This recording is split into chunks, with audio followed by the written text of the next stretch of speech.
Looking at the map, we should be getting close. Speaking of which, the closer we get, the more Paimon's heart feels like it's beating out of her chest. Excitement! Yeah, sure, that's it. Oh look, it's Tighnari and the others. Everyone's here bright and early. Yeah, the desert's a pretty harsh environment. Better to travel at night and beat the heat. Hey everyone, we're here! Ah, right on time.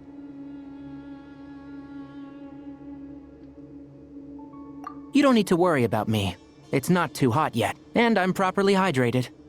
All right, we're just waiting on the two people Miss Layla mentioned, and then we'll be set.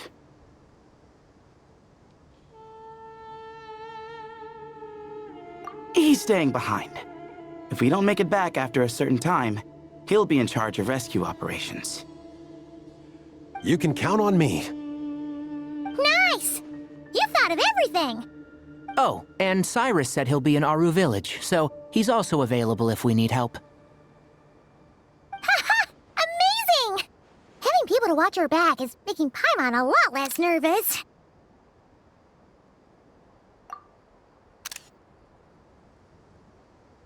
Yeah, I did. After hearing about what happened, my advisor gave me some time off to rest. So, my studies are on hold for now. Then, does your advisor know you're back in the desert to investigate? Yes, but I was only allowed to come after I mentioned that General Mahamatra would be there too. Haha! Quite the reputation you've got there, Sino. Something wrong?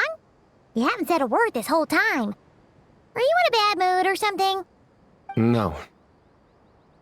Being skilled with words also means being a good listener. I'm just reflecting on what you're saying. Oh, Hatham! Kaveh! Ha! Over here! Darn it.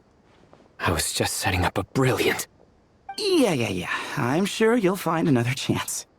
The important thing is, our scribe and our renowned architect are here at last.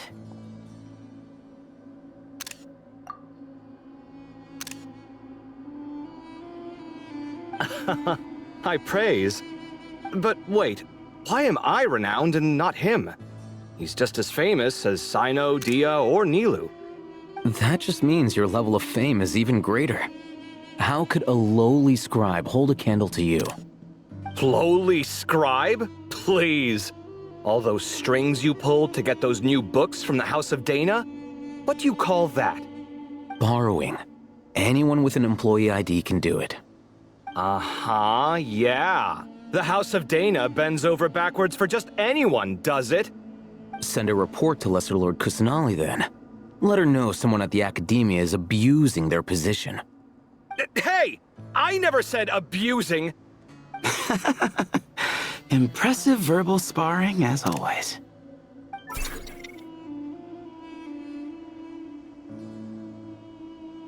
Oh, hello to you too, Marak. Well, looks like your assistant is raring to go, Kaveh.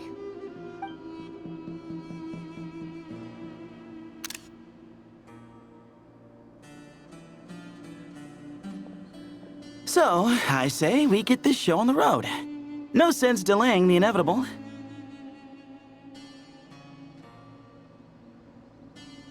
No need. We're in this together, remember? Sure. This is the entrance, yeah? Yes. Perfect. Then, if we're all set, let's get moving.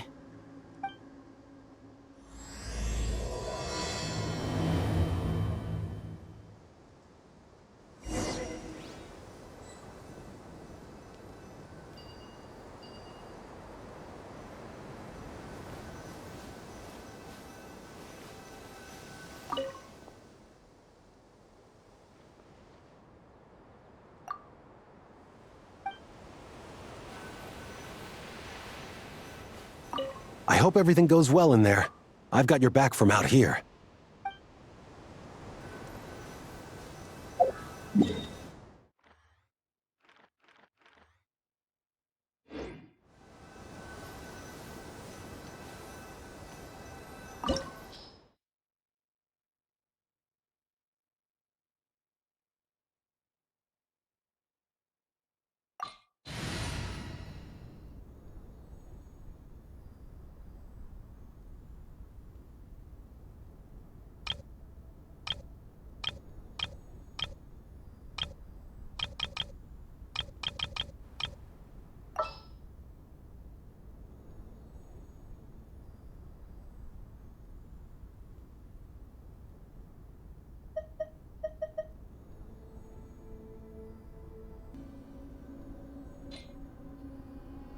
Bags packed and ready to roll.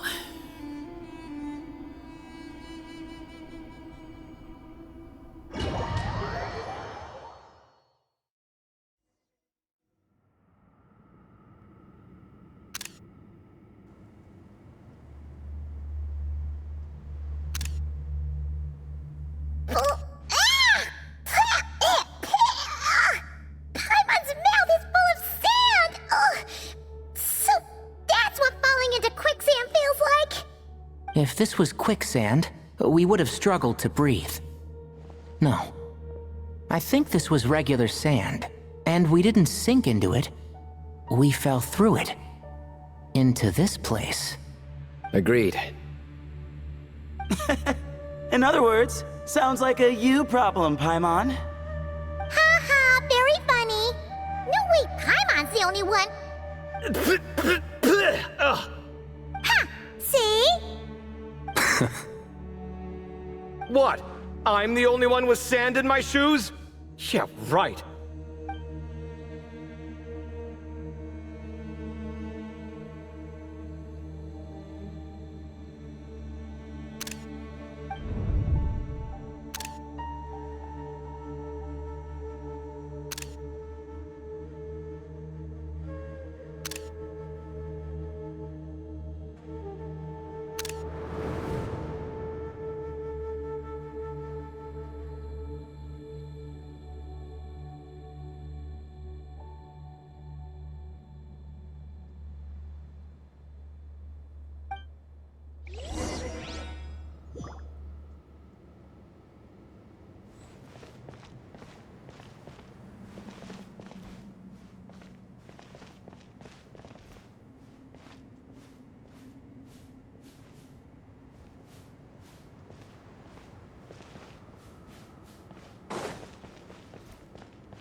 probably means he didn't run into any. Because we're just unlucky.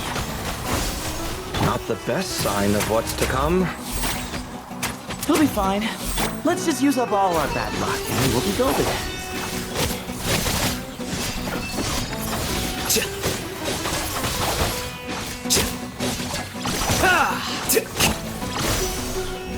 Enshroud! Excuse me? Here you are.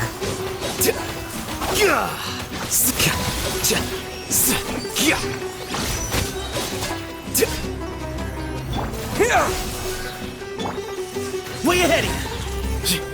Sage's wisdom!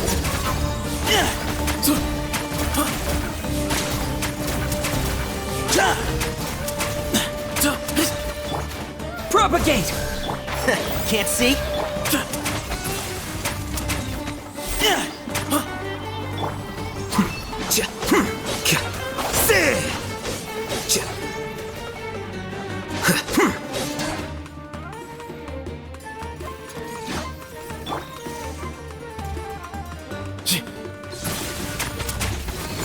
Behind you!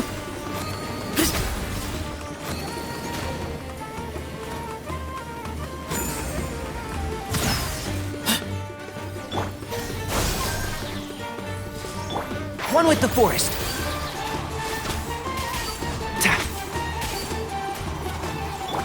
Excuse me? Here you are.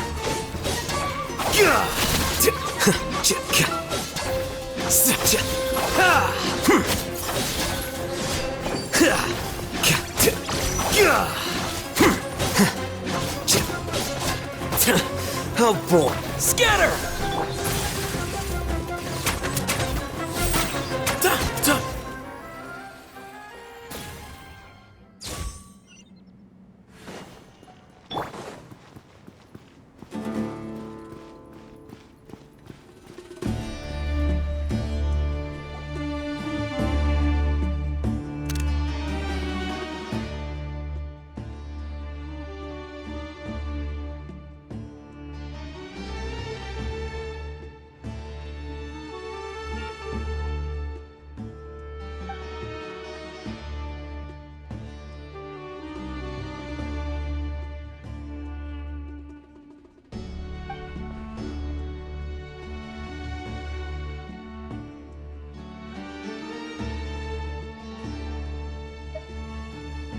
Well, that goes without saying.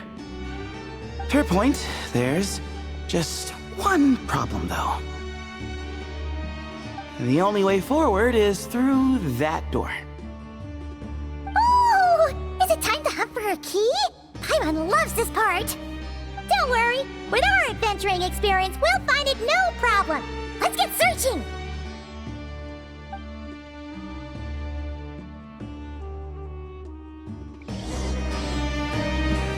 Marak, wait!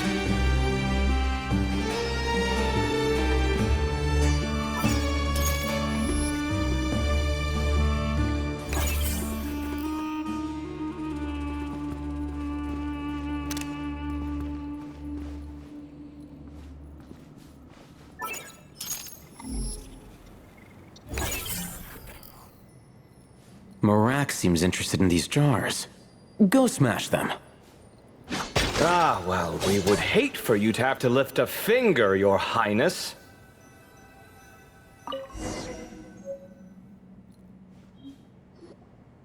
Marak, this isn't really your old home, is it? No idea what that means, but Marak does sound pretty happy. So, mechanical life forms do have the capacity to miss home. A novel discovery.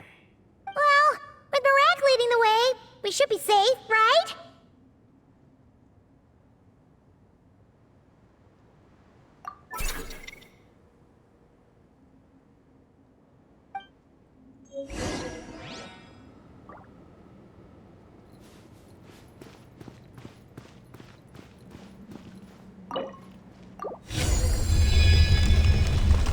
Good thing you decided to join, Kaveh. Otherwise, our investigation would have ended at that door. It was nothing that I did. You should thank Marak instead.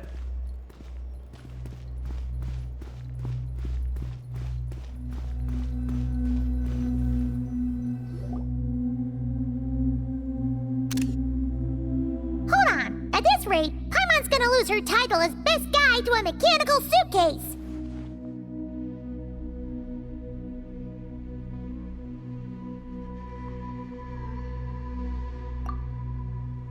Aw, thanks. Hey, wait. What do you mean, useless? Well, no weird mental symptoms so far. I'll take that as a win. That said...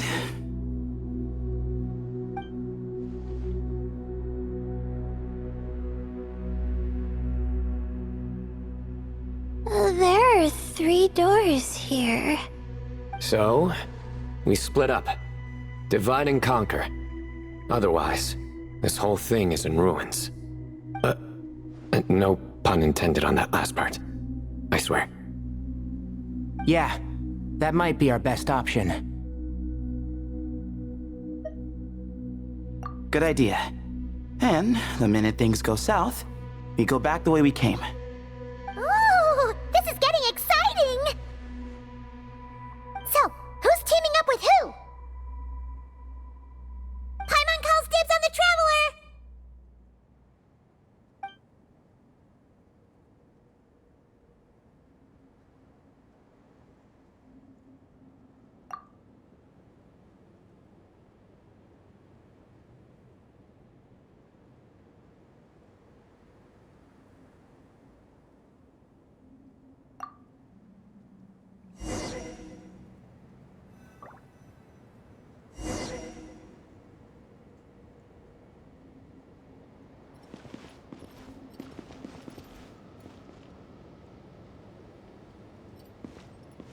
Well, this takes me back.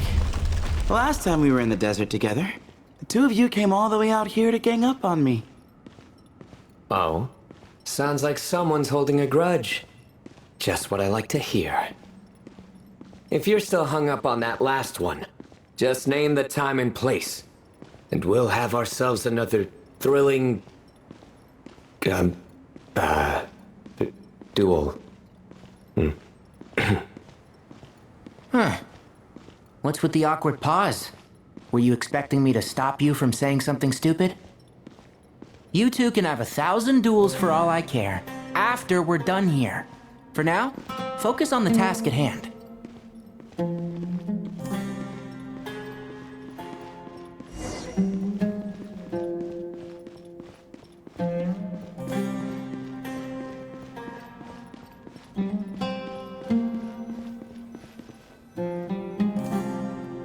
This chamber is huge. I can't even imagine what it's used for. Oh. What's wrong? I seem to have stepped on some kind of stone slab. Huh. There's a pattern on this, but it's hard to make out with all the dust. Huh? Look! The shape seems to match the markings on the ground over there. Let's slot it in and see.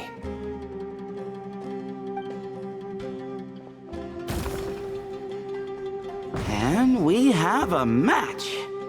Looks like we need to find the other 3 broken slabs. Let's search the area, but be careful where you step.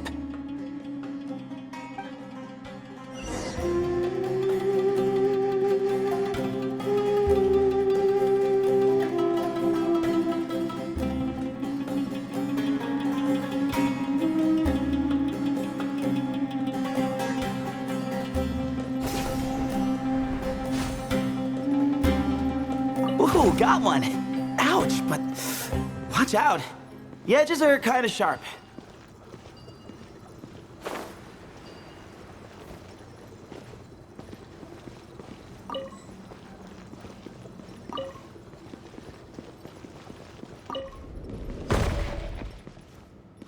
Keep up. And shroud! Futile!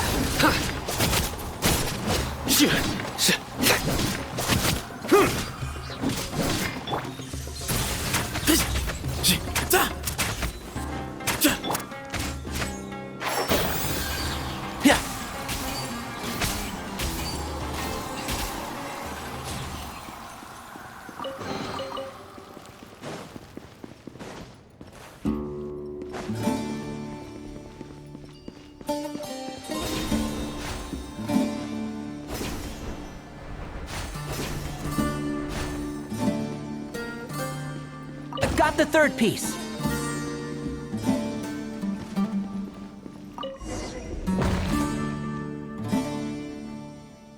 We just need one more.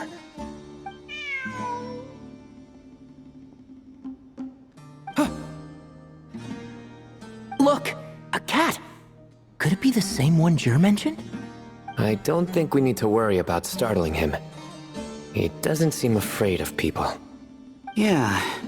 If anything, it seems like he wants us to follow.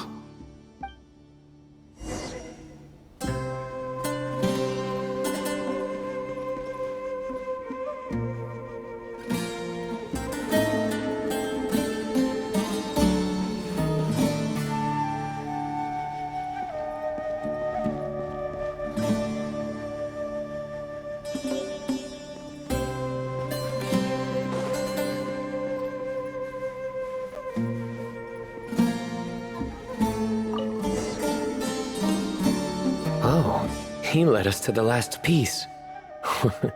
Who's a good kitty? I never thought I'd hear you say something like that.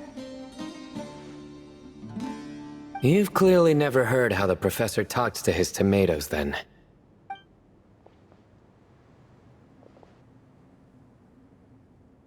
Alright, well, that's that. Now, we need to figure out how to get rid of all this dust. Behold, the great Vayuviastra. Be honest. You've been waiting to say that for how long now? Just activate the mechanism.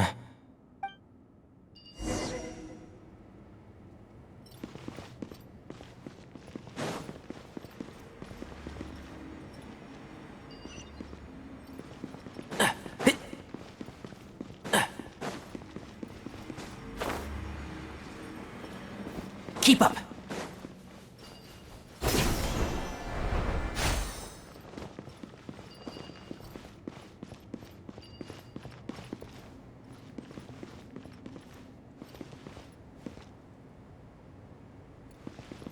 Sir.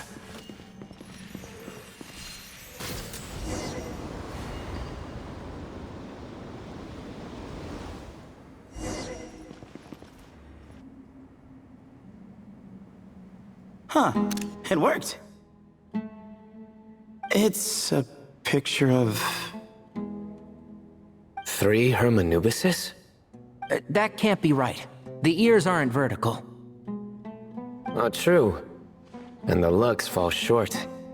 My hat is much better looking.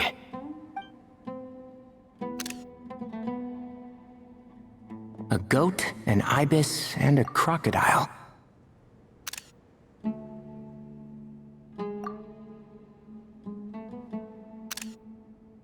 Oh, wow. Our botanist knows more than just plants. Riveting observation. I was just thinking. These 3 figures look a lot like the 7 pillars of King Deshret. That's right. These are our colleagues. Our what now? You sure about that? Just kidding. But what I meant by that is, these were Hermanubis' colleagues back then. The middle one is the Goat King Hereshef, Minister of Ministers, the god Amun's most trusted chancellor. Records say he was the deputy king of the Desert Sands, chief among the 7 pillars. Someone even more impressive than Hermanubis? I wonder if that ever got his goat. Sorry, couldn't resist.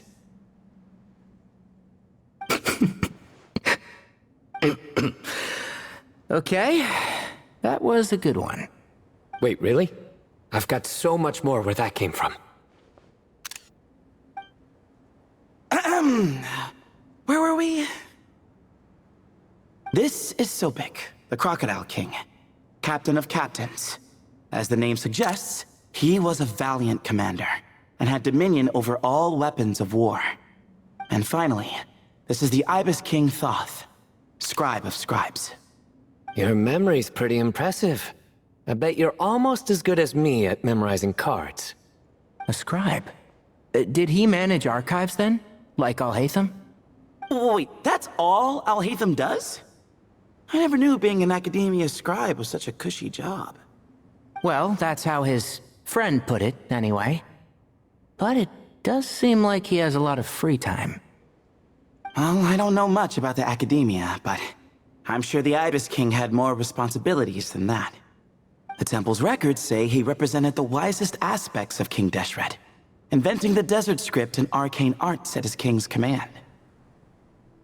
He must have been quite the impressive man, then. Or creature, depending on how you look at it. Still, why are these three the only ones represented here?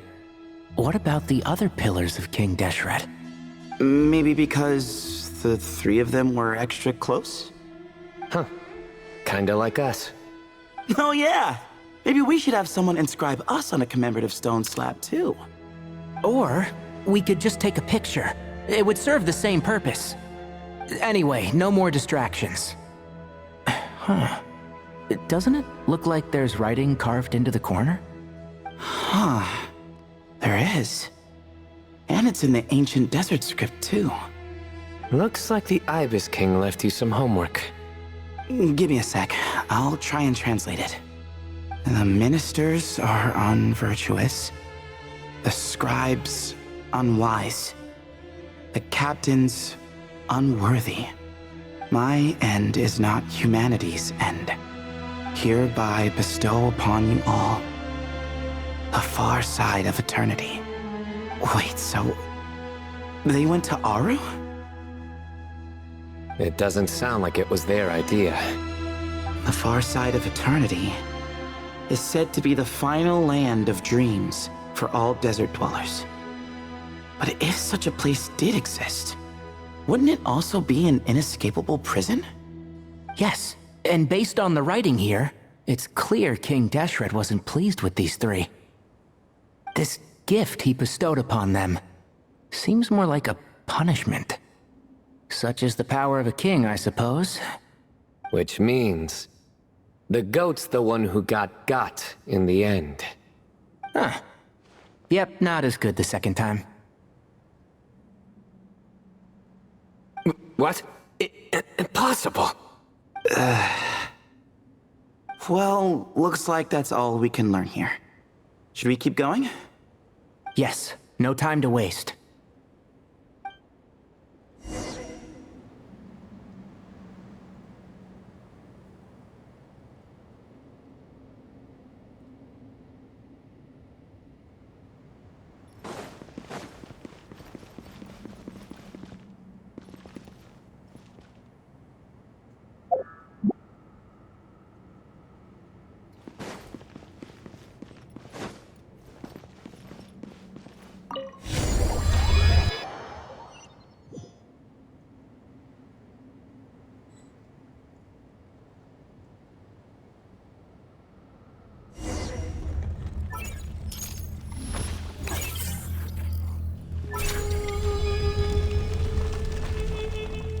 Jeez, who knew a suitcase could be so fast?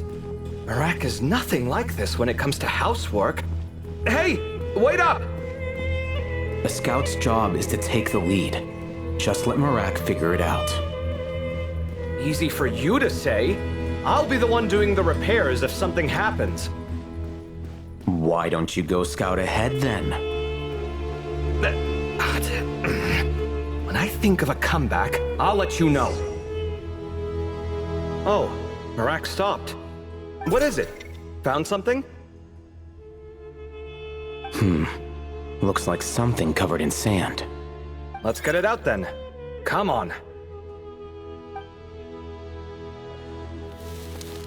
Oh, it's a stone slab. Good job, Marak.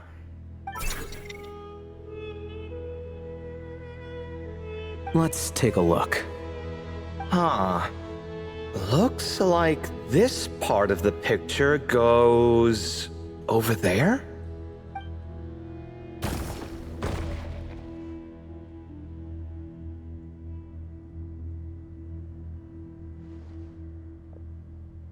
In that case, there must be other pieces.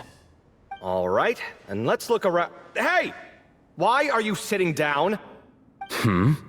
I thought Marak was helping. Oh, so you do know what that word means. Great.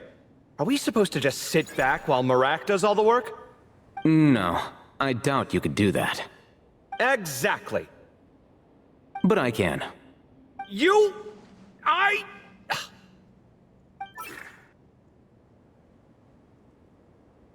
See? It's all coming back to me. How insufferable it is to work with this no-good, do-nothing... We could be more efficient, I agree. I'll work on this piece. You take care of the rest.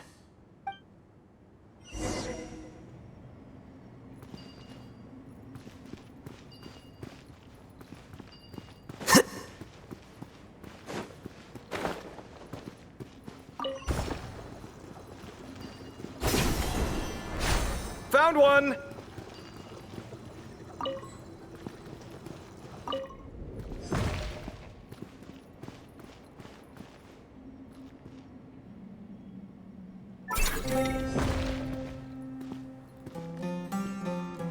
Good teamwork! Looks like we found them all. The pieces fit together like a glove. But we can't see what's on them. Turn around. Huh? Look. Oh, I've seen this before. It can create strong winds. Just what we need to clean off the slab. Come on, let's... Hey! Don't worry about me. If I sit here, I won't be in the way. Oh, you don't want to be in the way? Then sit right in front, so the device can blow you straight back to Sumeru City.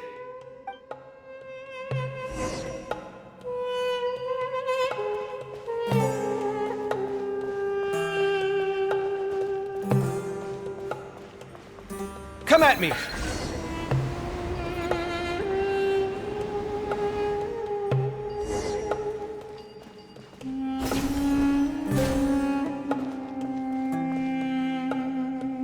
Done. Huh.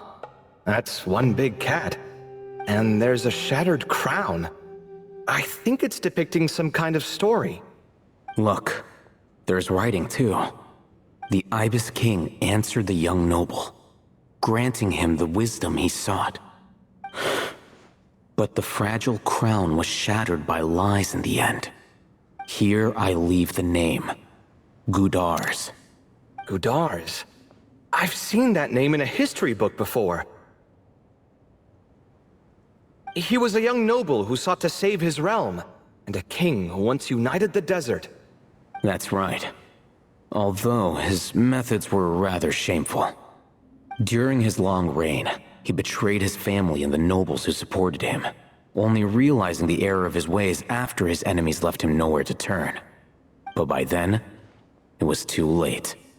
Seems like a common occurrence across history. Different people, same mistakes. It's an inevitable pattern, destined to repeat itself.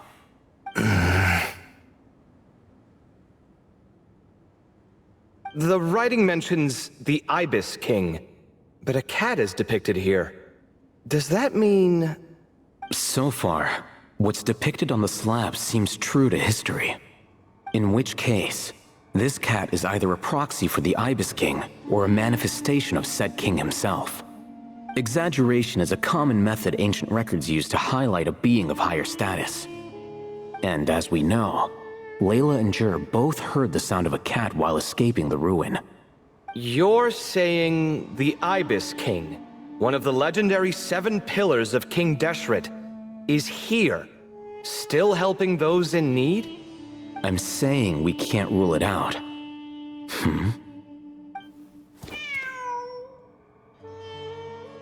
Wait, there it is! The cat!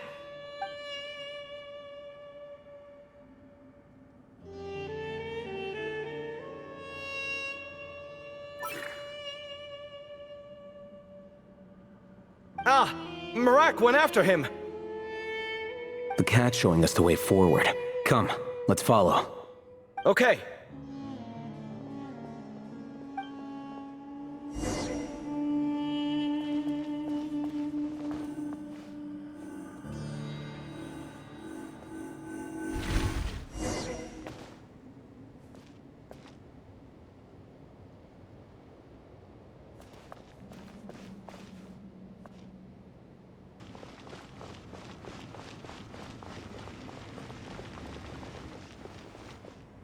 Huh. The cat's gone. Yes, but look where he led us. Oh. Another slab. It looks similar to the last one.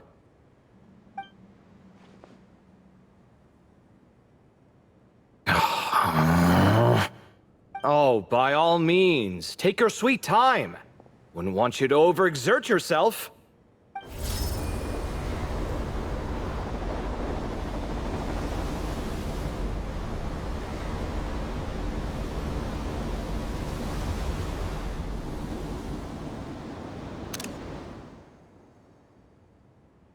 Huh. The scene depicted here... Seems to be a different tale.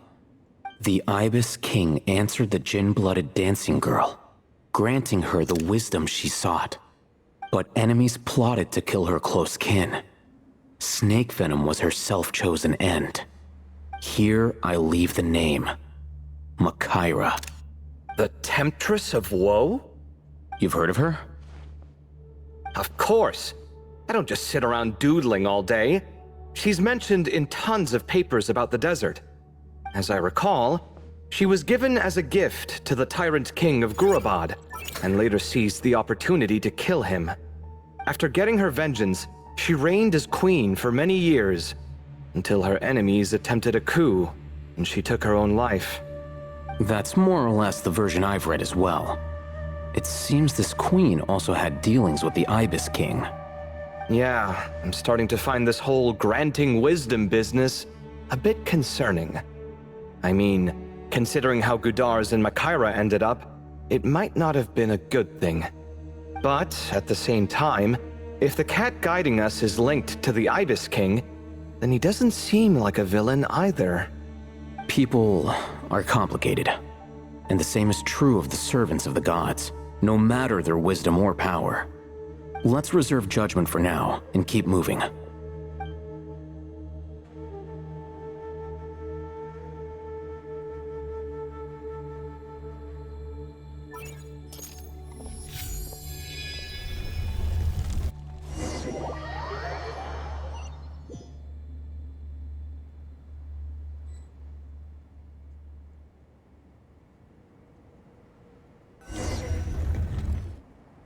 Oh, Paimon meant to ask earlier. Have your memories come back, Layla? No, sorry.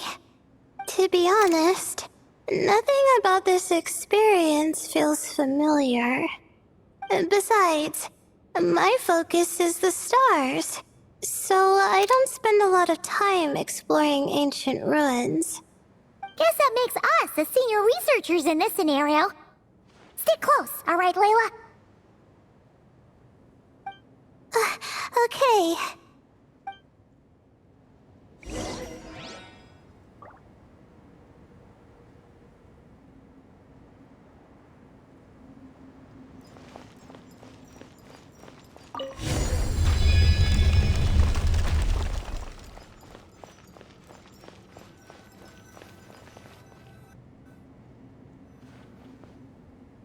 Wow.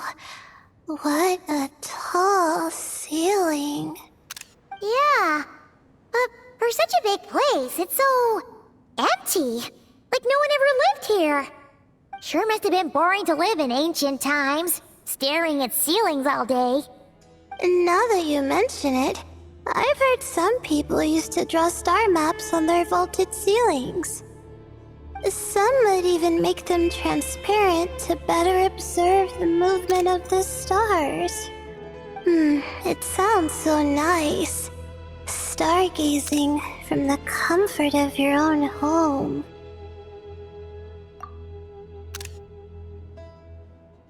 Wait a second. I think I see something up there. Huh? How is Paimon supposed to do that? Oh, right. Flying. Duh. Alright. Sit tight, everyone. Adventurer Paimon will be right back.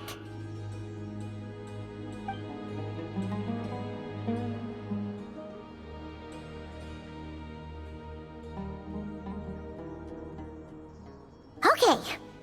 So, there's nothing super special up there. Just a couple of shelves, tables, jars, and scrolls. And a whole bunch of dust, dirt, and sand. You really want to search through all that stuff?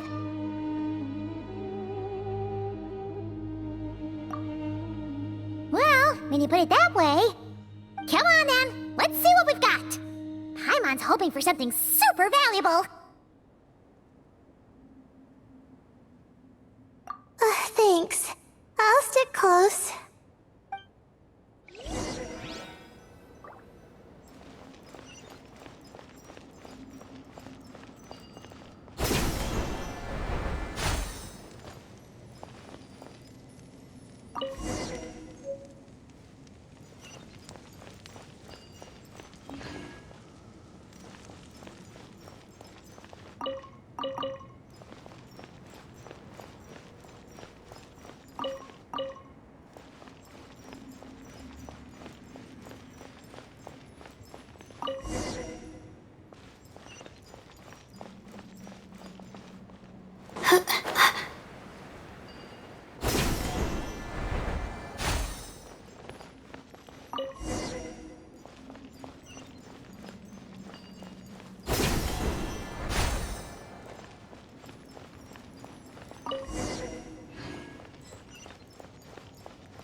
I think that's everything.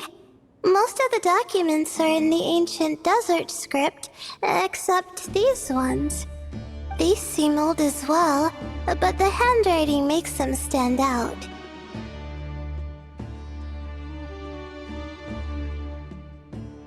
Right! Let's arrange them in chronological order before we read through.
Okay, now let's take a look.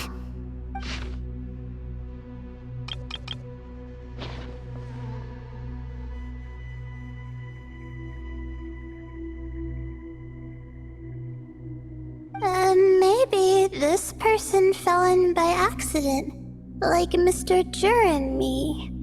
Yeah, maybe. But they don't sound super worried about their situation. So, either this person's an ace adventurer, like the Traveler, or some kind of super optimist. An optimist, huh? Oh, I wish I could be that sort of person.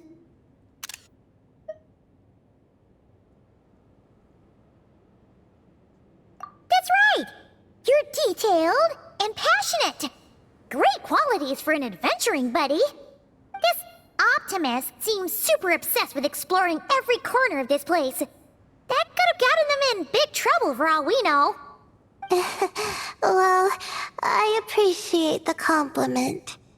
It's almost magical how words like that can make you feel like you can do anything. I only wish that magic could last a little longer.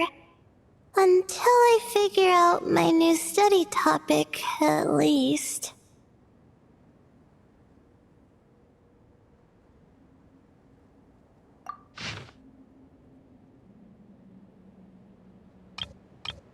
Oh, looks like you were spot on, Paimon. See? Told ya! That's what happens when you don't think things through. And all this talk about seniors and juniors, he was a student just like you, Layla. Whew, he sure talks a big talk for a student, though. You'd think he was some kind of old scholar instead. Huh. What is it? Did Paimon say something wrong? No, not at all. I was just thinking, and this might sound rude, but the way this person speaks is just so... you noticed too. I mean, it's good that he helped treat his companion's wound, but it didn't seem like it was out of kindness. More like he was looking out for his own self-interest, or thought he could get something out of it. I don't know. Maybe I'm reading too much into it.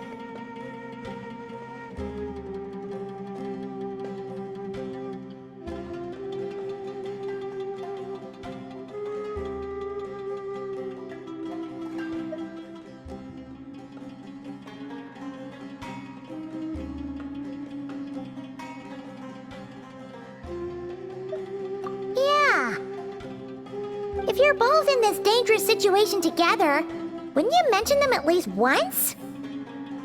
If it were Paimon, she would write down the name of every single person she was with. No one would be able to get away.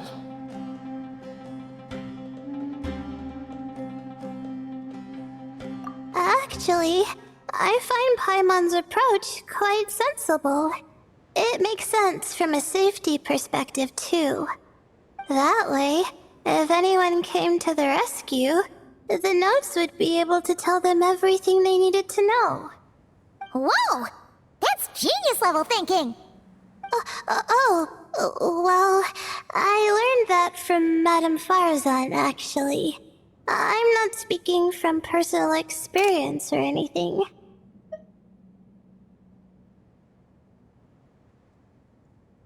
Oh, no! I'm just a student.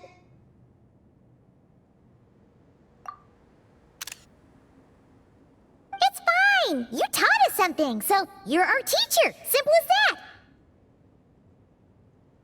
Anyway, from the looks of things, the student who left these notes behind was pretty weird. Let's keep reading. Whoa! Hang on! That's a lot of information. Paimon needs a moment to take this in. The Ibis King. So... did this person actually meet the Ibis King here?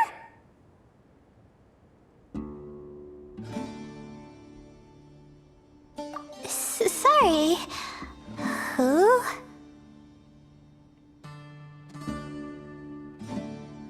Jeez, not again! Stop teasing her, Traveler!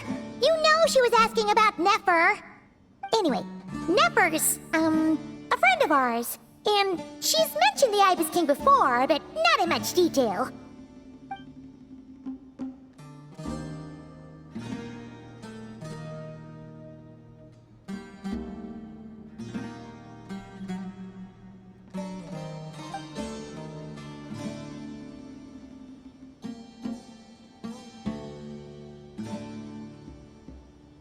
Oh, I see. Well, that's not too surprising. Most people in Sumeru know about King Deshret, and most in the academia have at least some knowledge on the Seven Pillars. Legend has it, King Deshret ruled the desert at the head of several wise retainers, guiding their people to pursue the limits of wisdom. He also left behind treasures for future generations, which continue to be relevant in nearly every research discipline. Now, this message indicates this student and his senior were rescued by the Ibis King. But to think it's possible to meet him in a place like this... We don't know when these notes were written, but didn't the Seven Pillars disappear a long time ago?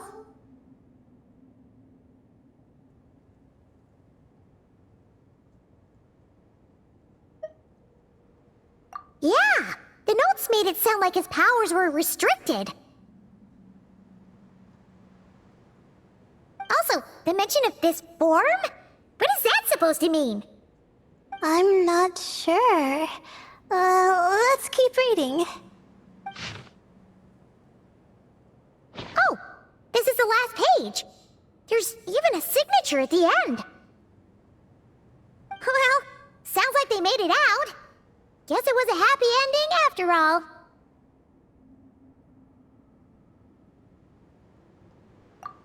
Wait, but it says, the Ibis King cannot be trusted. Huh. Our friend said something similar. That the Ibis King was a liar. And the notes did make it seem like something wasn't quite right with him. Maybe he wasn't one of the Seven Pillars at all, but some kind of con artist.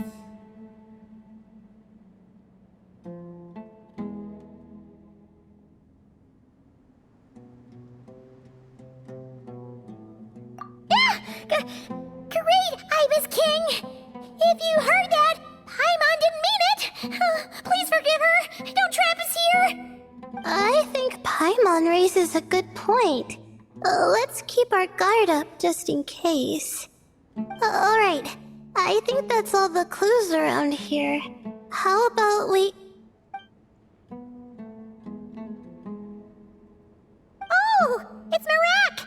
That means Kaveh and the others should be around here, right? Hello? Anyone up there? Can you hear us? Yeah, we can! You know, sound travels just fine in an empty chamber like this.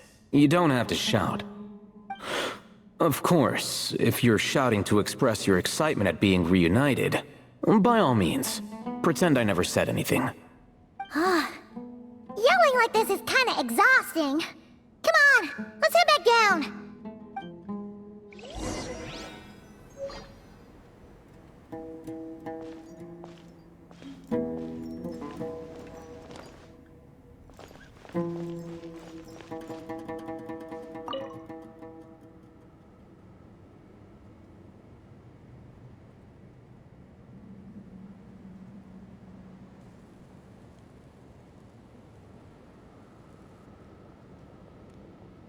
Wow, we all ended up in the same place, huh? Yeah, what a coincidence. Indeed. Or as I like to call it, the chai factor.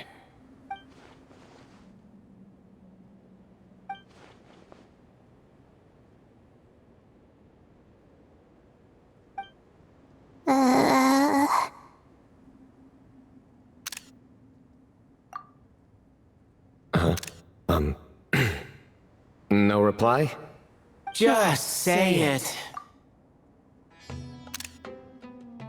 All right. Because it's spice to sweet brew again.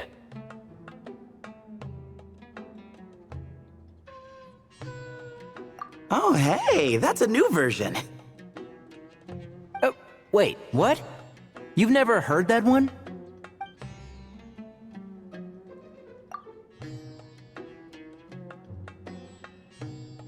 What are you looking for? A place to sit and read my book. Oh, great. What else is new? Well, looks like everyone made it through unscathed. Let's take this chance to get some water, rest a bit, and discuss what we learned. Sound good? Yeah, let's debrief.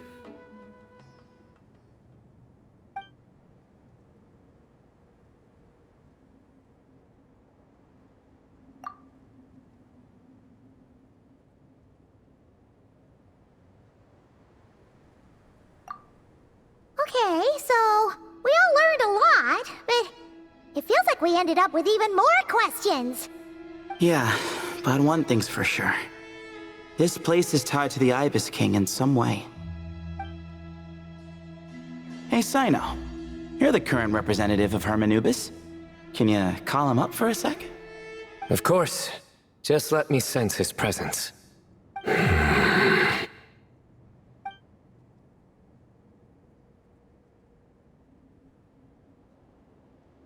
Just kidding. I can't sense him at all.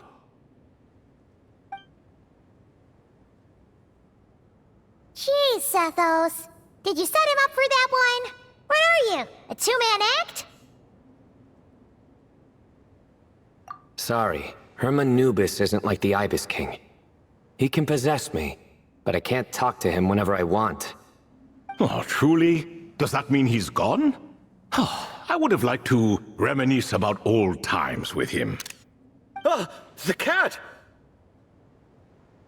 It speaks!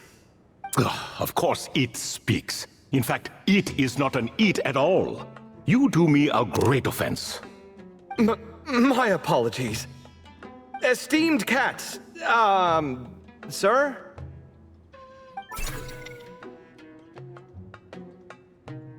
Oh, this little contraption is still here. Contraption? No, this is Marak. Which means you do his assistant a great offense. Huh? Well, I didn't mean... Well, I apologize. I wasn't referring to this Marak, but rather the thing that operates it. King Deshret was quite partial to it. I have forgotten what it was called. It must have had an official name, albeit in the old tongue. Even if I did remember, I would need to translate it into modern language. It's not important. Marak's a fine name. Even better than the original, if you ask me. Who thought of it? And the remodeling, quite well done indeed. This Marak looks much happier in its current form. Oh, and the components should have model numbers written on them. You can look them up if you're curious. This cat talks a lot. Quite the one-sided conversation. Is this what the Ibis King was like? He seems quite eloquent. I wonder if he plays cards. Ha! I knew Marak was a great name. Go me! Let's see, what page was I on again? Should have brought a bookmark. That all went over Paimon's head.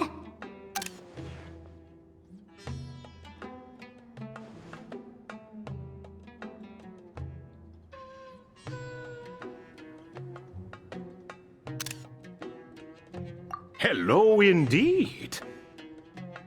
For you to know my name. Yes, I was not mistaken. You are special among your companions. But you are all guests. It is only proper to invite you in. Come then, this way.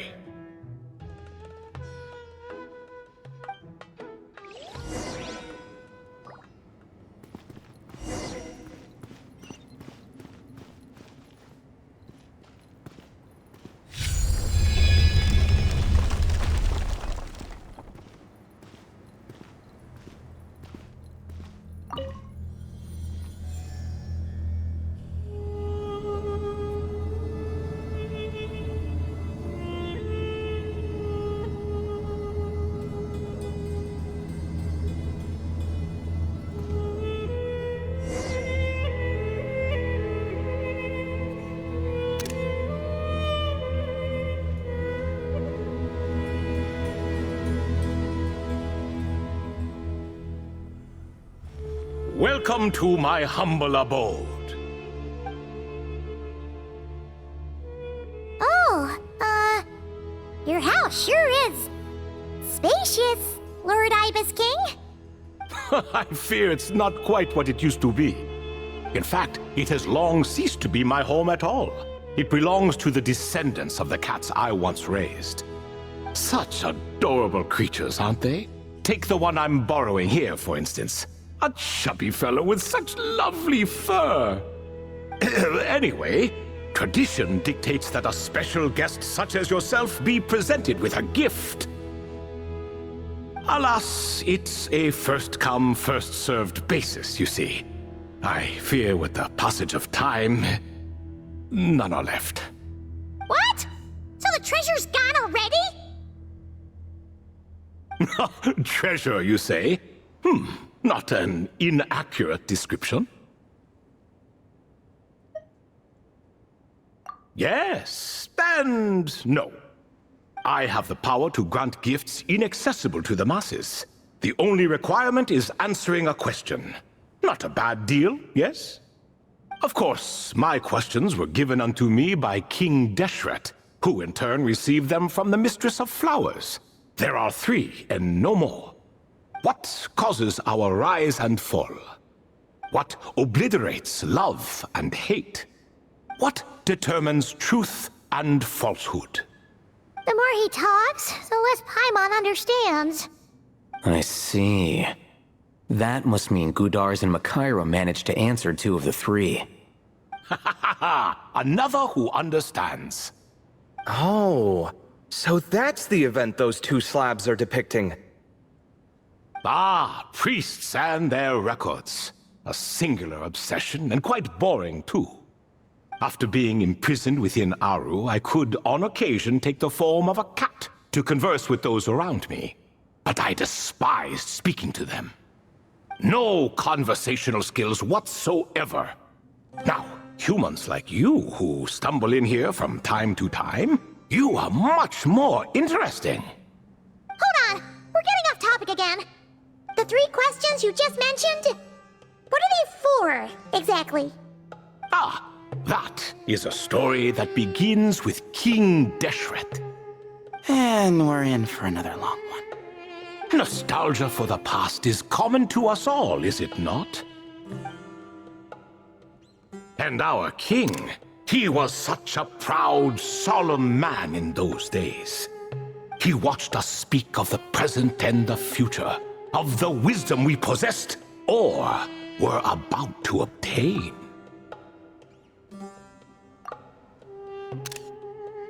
We were his proud retainers, confident in our belief that, so long as each one of us used our abilities to the fullest, progress was inevitable. Yet, King Deshret's ambition was not destined to be allowed in a closed-off world such as this. So nothing went as planned. In fact, from the beginning, there were signs an outcome of this nature was inevitable. Because although there were 7 pillars, one was forever absent. Al-Ahmar would insist the Dendro Dragon Sovereign was one of us, but the dragon herself rejected that idea. Huh. Like a card you can never seem to draw from your deck. More like a card that was never in the deck to begin with. Alas, that's just who Al-Ahmar was. There was nothing we could do about that. And I always preferred chess to cards. In the end, life grew unbearable for our king. But, of course, those who remain must continue to live on. But subjects like us were less fortunate. After all, the fate of a retainer is decided by the king, including the chance to walk away. So it was then that King Deshret had Kroko, Goti, and I locked up within Aru, where we remain to this day. Kroko. Goti? Ah, of course. You're more familiar with their full names. Sobek, the Crocodile King, and Hereshef, the Goat King. And let me tell you, when it comes to chess, Hereshef was a habitual backseat strategist, always spewing nonsense from the sidelines. Well, Sobek was all too quick to take his terrible advice, to the point where I was the one who got accused of cheating.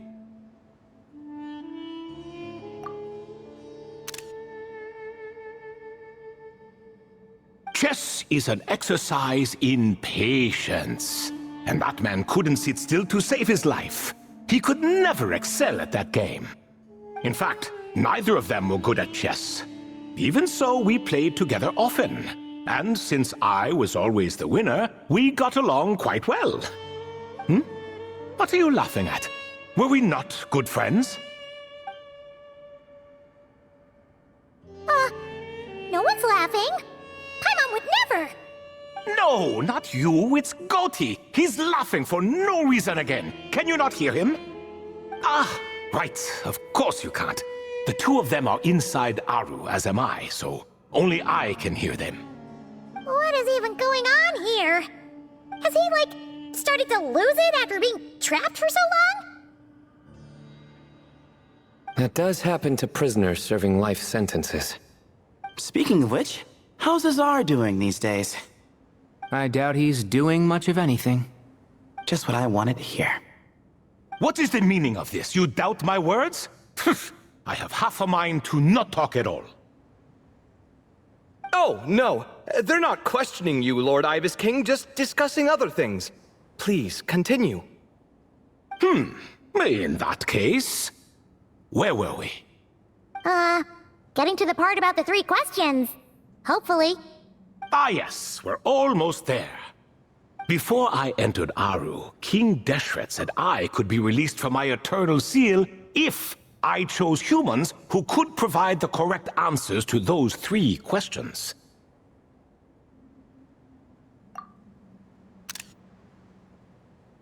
The first person who caught my eye was Gudars.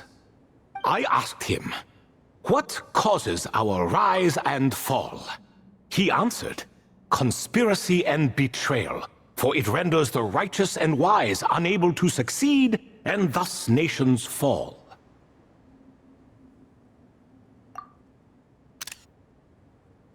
I found his answer quite interesting, so I bestowed upon him the power to deceive. The second human I chose was Makaira.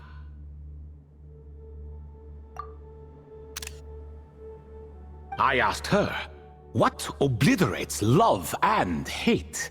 She said unto me, "I have nothing left to lose. Vengeance alone can quench both love and hate." I found this to be another fascinating response, so I granted her the power to be loved. But both of them ended up... Now then, young one, riddle me this. Did their answers point to this fate, or was it the power I bestowed upon them that determined their end? I'm just an observer who doesn't understand their circumstances, so I can't answer. A clever reply. I do not wish to comment either. It is all in the past at this point. My only wish was for their answers to be acknowledged by King Deshret's rules, and bring me one step closer to freedom. As for the final person, her fate remains to be seen, so I will not reveal her name.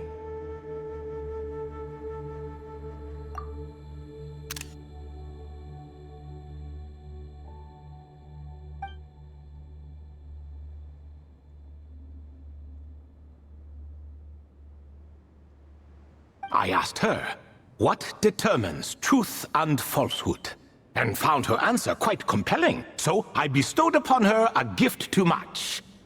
As you can see, however, I have not been freed, so it's clear the answer she gave at that time was wrong.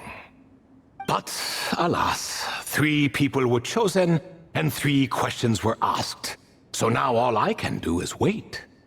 Wait until her wisdom is in line with the rules set forth by my king. Until she has found the true answer to that question. No wonder there was no 3rd stone slab then. Or perhaps you're just not ready to include her in the story. Though, that might be a generous interpretation. Well, it's not merely because her story remains unfinished.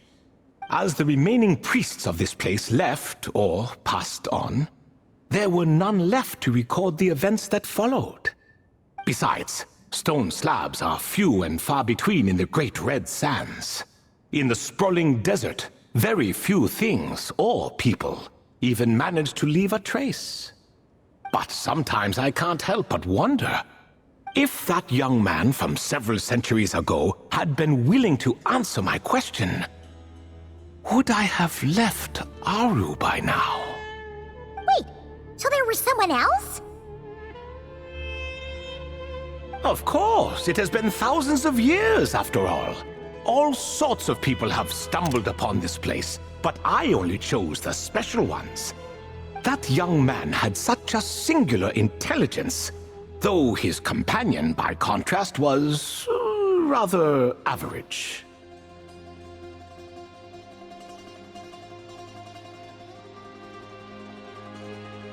The author of those notes we found?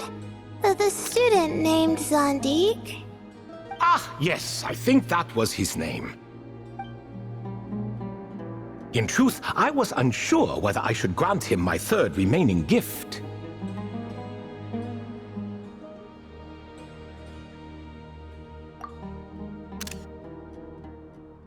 He was, of course, exceedingly clever, but he was also mistrustful and narcissistic in equal measure, and there did not seem to be a line he was unwilling to cross. Too much power could be dangerous in the hands of someone like him. So I found myself rather relieved when he declined my gift. Oh, he turned you down? Did he give a reason?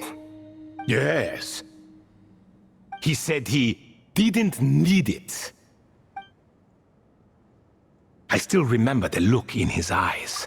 Nothing stood out per se, and still I could sense contempt and disdain radiating from his gaze.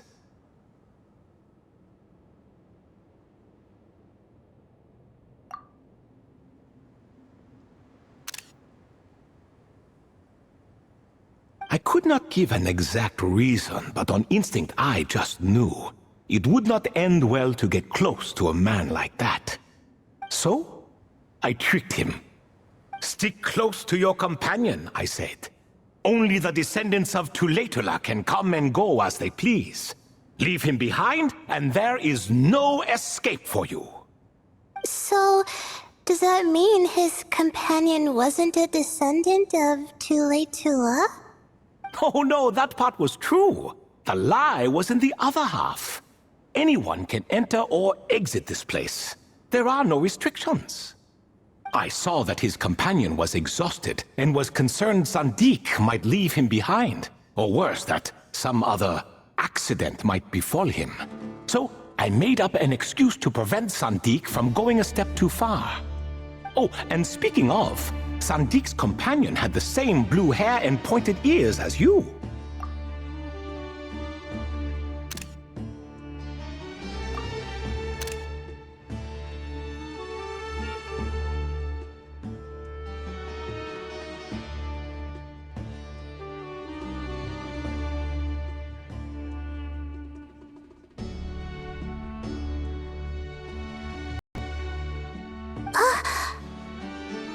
Wait, does that mean Layla's also a descendant of Tuletula?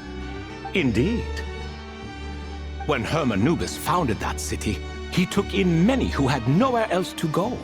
Today their progeny are scattered to the four winds, and indeed are far more numerous than I could have imagined.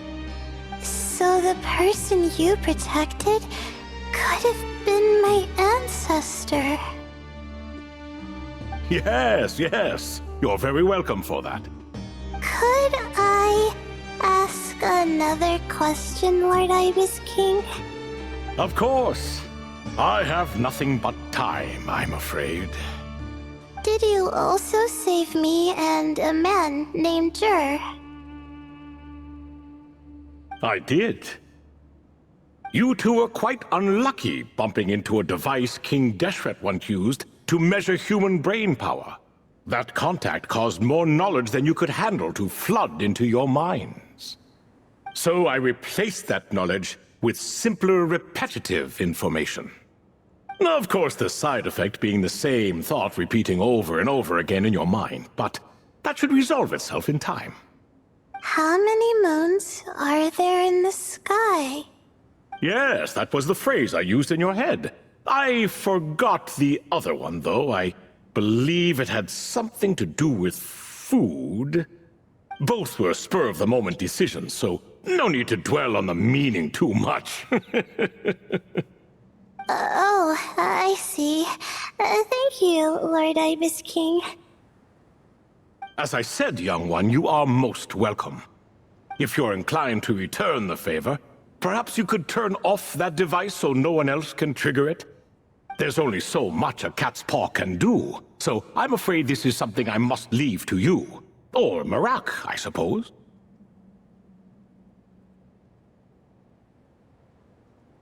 Oh, splendid! Another one bites the dust. Such is the fate of things here. Day by day, little by little, the remnants of ages past fade into obscurity.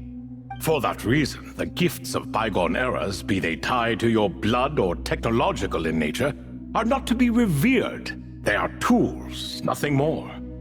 Disrespectful? I simply make the most of what I have. Besides, our king has been gone all these years. What good does it do to revere him now? Oh, are you talking to the Goat King again? No, Croco this time. He's pestering me for another game of chess. Says he wants to even the score. Wishful thinking, if you ask me. If we counted one push-up for every loss, he'd owe me 300,000 by now. Of course, that's just a rough estimate. I've never kept count. It appears that's something you like. Being someone unable to be defeated. I suppose so. All right then. Time for me to extend my winning streak, and for you all to head home.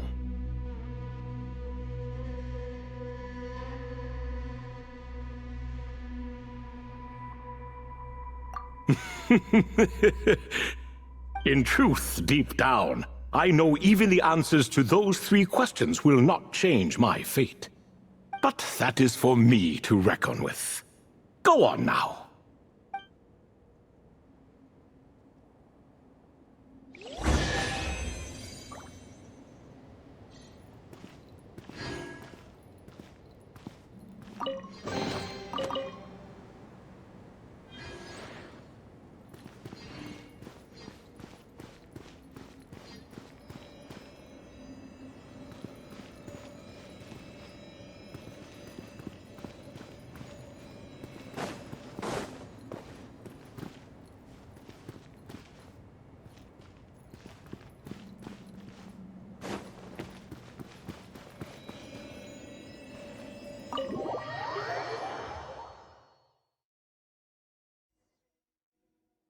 Excuse me, do you even know what time it is?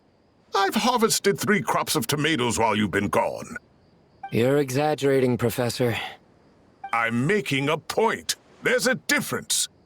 Sincerest apologies for keeping you waiting, Professor Cyrus.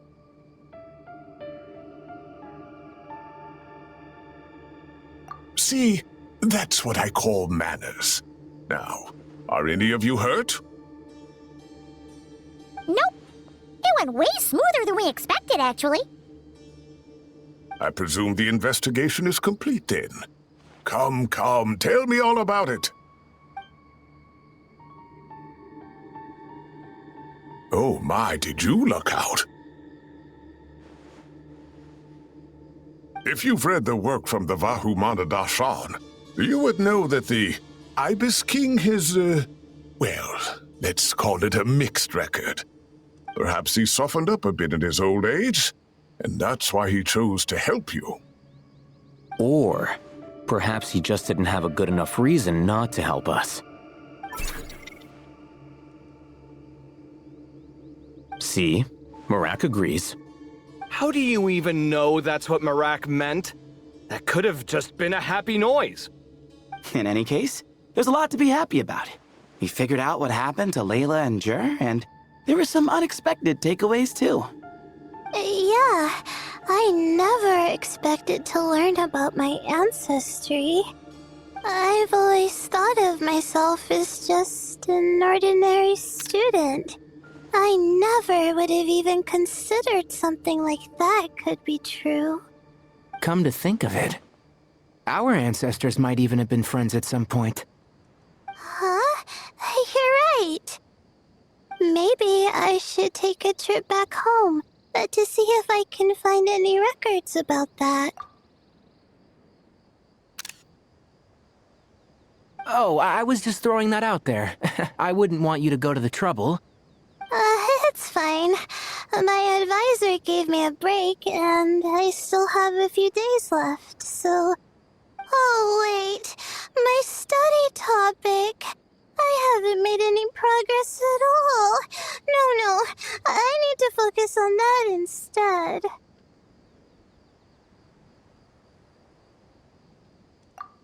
Right.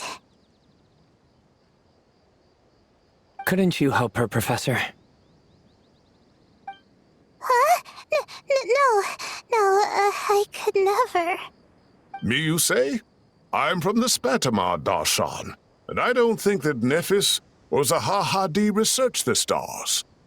All I have to offer are my homegrown tomatoes. Although I suppose it's not impossible. I can ask a few old friends to recommend some interesting topics. You really don't have to. It sounds like a lot of work. Hardly. A few passing questions while we water the plants? It's no trouble at all. Thank you so much. Of course. Now it's getting late, and you all must be tired. Let's wrap things up here. Some say desert nights are the sun taking mercy on us after the heat of the day. So, let's leave while she still feels merciful.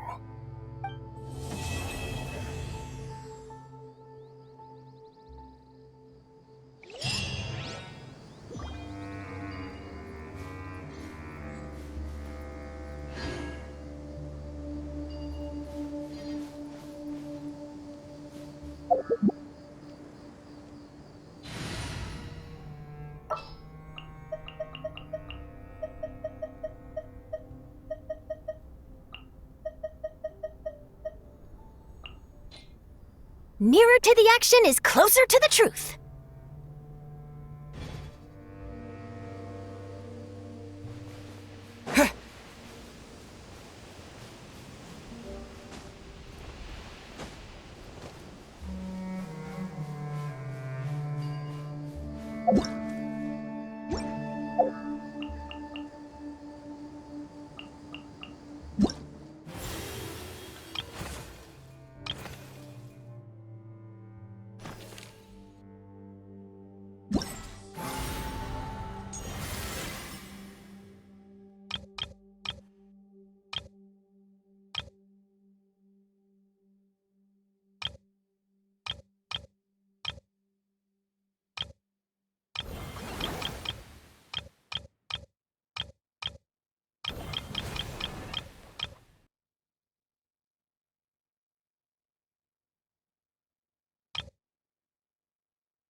Have you decided on what to eat?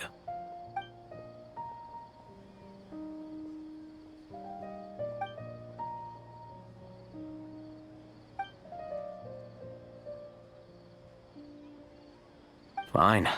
I'll go ahead and order then. Hey! Wait a minute! So, when you do the thing where you pretend not to hear a question if you don't want to answer, it works like a charm! But not when I do it? That's because you have to use it on the right person. Besides, you really think you can use my own tricks against me?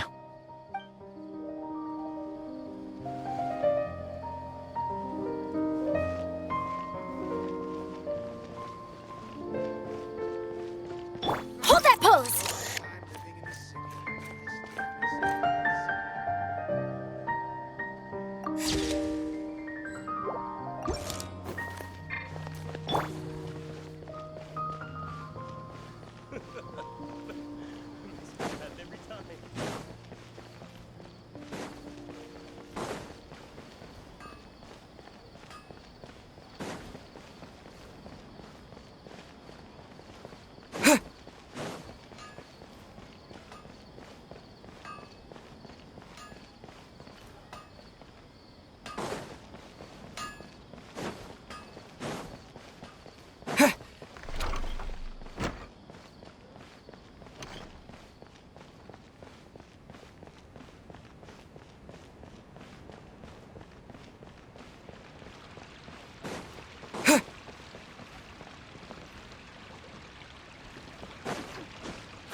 Dad, let me learn to dance.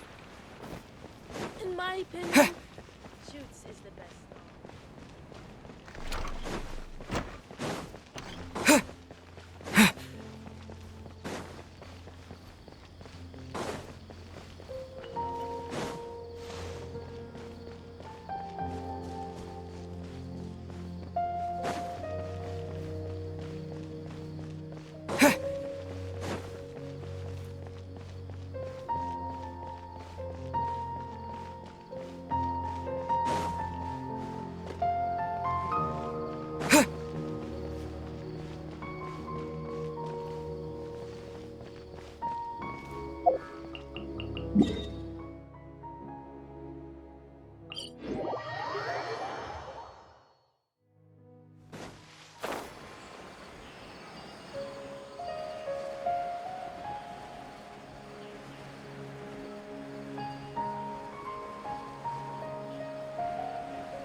Smile!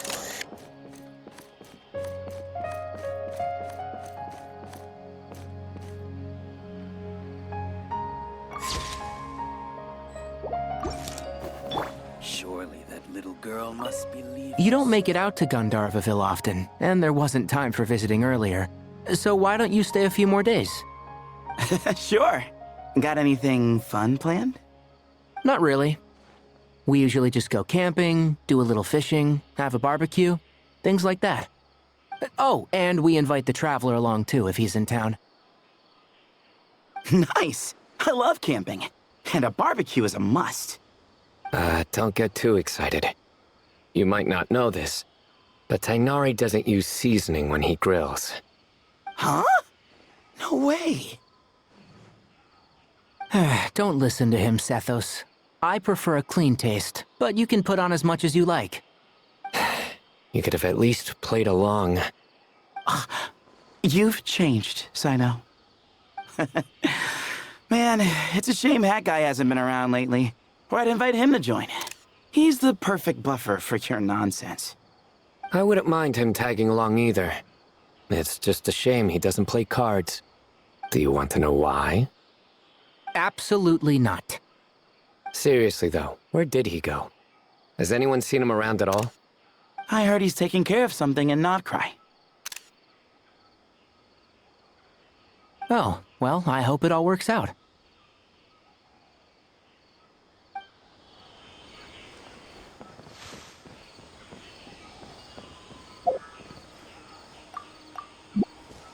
Our recent catch was great. How many Definitely have enough for a grand feast this time.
Well, this is an unexpected reunion.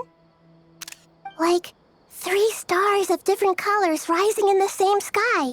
What a spectacular occasion! Archon and Miss Nilu from the Zubair Theater. I'm not interrupting anything, am I? Of course not. I'm just relaxing, gazing up at the starry sky. I get a lot of inspiration for new dances when I come here. Oh, I'm also here to get some inspiration. I thought I was the only one who did that. Of course, the inspiration I need has to do with my studies. Well, we might be searching for different things, but in the end, we're both just waiting for that spark to strike.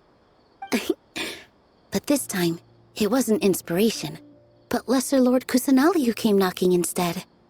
How do you know I'm not here searching for that same spark? We must innovate after all, even in dreams. Here, I brought some candied ajilenak nuts. May they bring us all sweet dreams.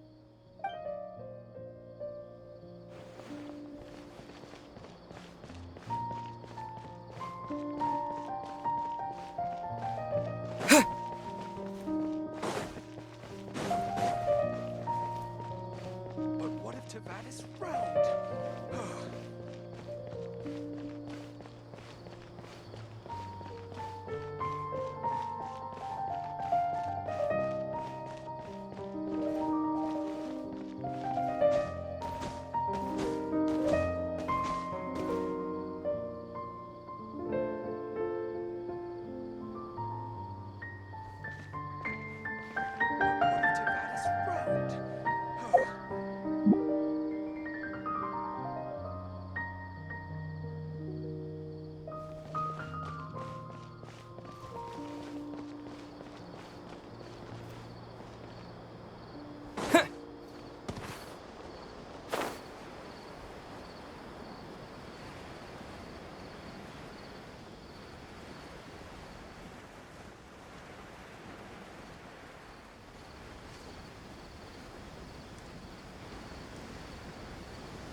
This new shipment of items